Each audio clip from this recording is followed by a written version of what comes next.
Hello.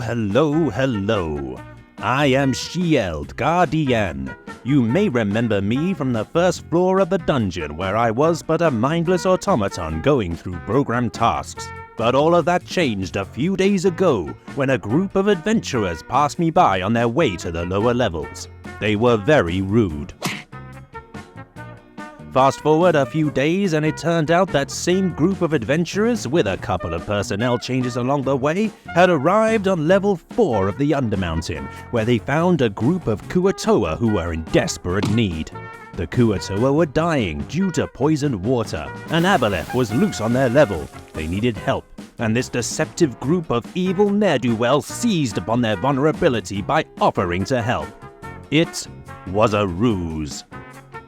The priest of the Kuatoa was a very wise man who realized that the old Kuatoa god was weak and pathetic. He was instead creating a new god out of things he found in the dungeon. A headless statue, some troglodyte claws, a poorly constructed wooden chariot, a random green crystal, and the severed head of a barbarian wizard. These were the humble components from which a new god would emerge. Klabu, the mightiest god of them all.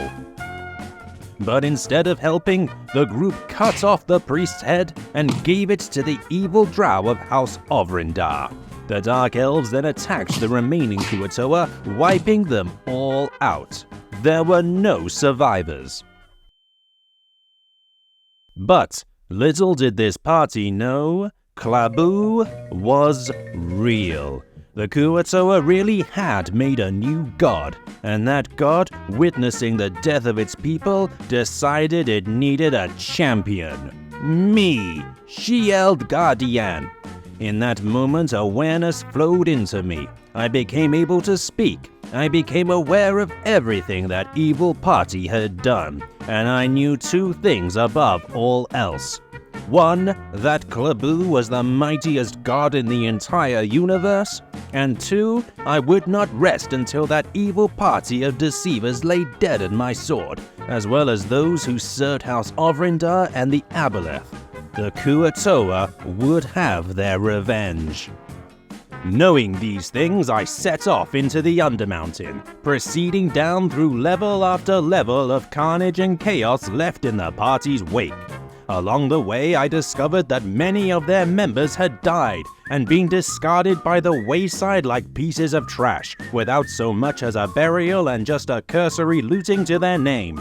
And everywhere I went, there were the drow, emboldened by their party's actions. Finally, on the 8th level, I caught up with the party at last, only to discover that most of the original group had died. Only one member remained alive, they said, but it was the most important one. Kronos, the barbarian, the man whose face was mirrored on my gods. It turned out that this party was looking for him as well, and so I tagged along with this merry band of adventurers, and after passing through a magical portal, we found ourselves on the 10th floor in a room filled with drow. Drow who belonged to House Ovrindar.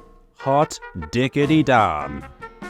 It seemed there were too many drow on this floor for us to take out in one go, and so we decided to play things smart.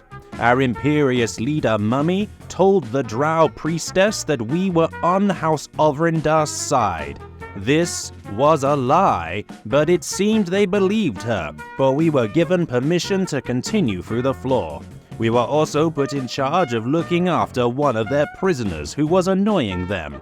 This, it turned out, was Reynold, the king of the frogs himself. How typical of the drow not to realize they had actual royalty in their possession. We continued on, exploring the winding passageways of this level, and along the way we discovered several important things.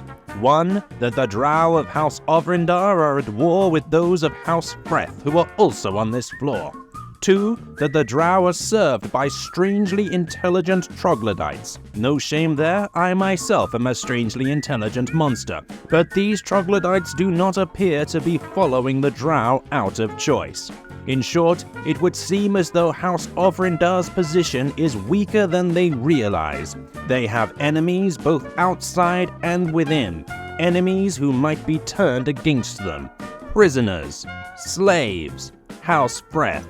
There is a chance here to create an uprising. Finally, we learned of one called Mural, a half-man, half-scorpion abomination who apparently serves Hallister Blackcloak.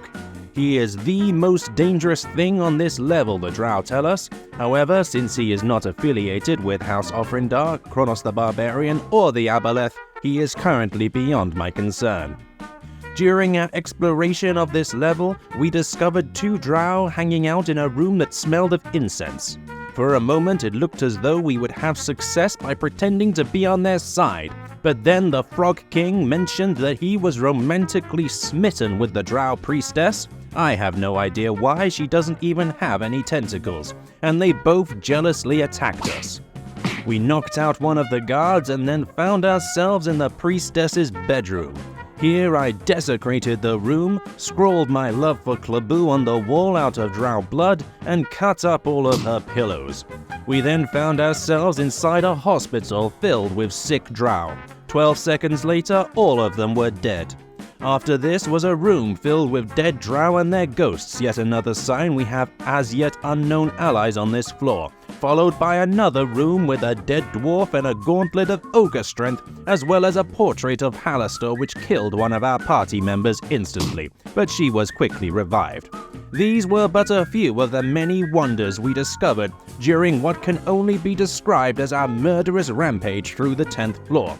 We have killed 12 drow, 3 giant spiders, and yet still more of their kind remain. They are an infestation.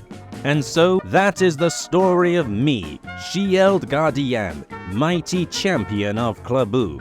I'm basically a one-shot character created for a joke as a bit of a palate cleanser after Gorn. I do not expect myself to survive for long. My voice is based on Merkama, the pig from Disenchanted. Sad. Glory to Klaboo and all of his watery dominions.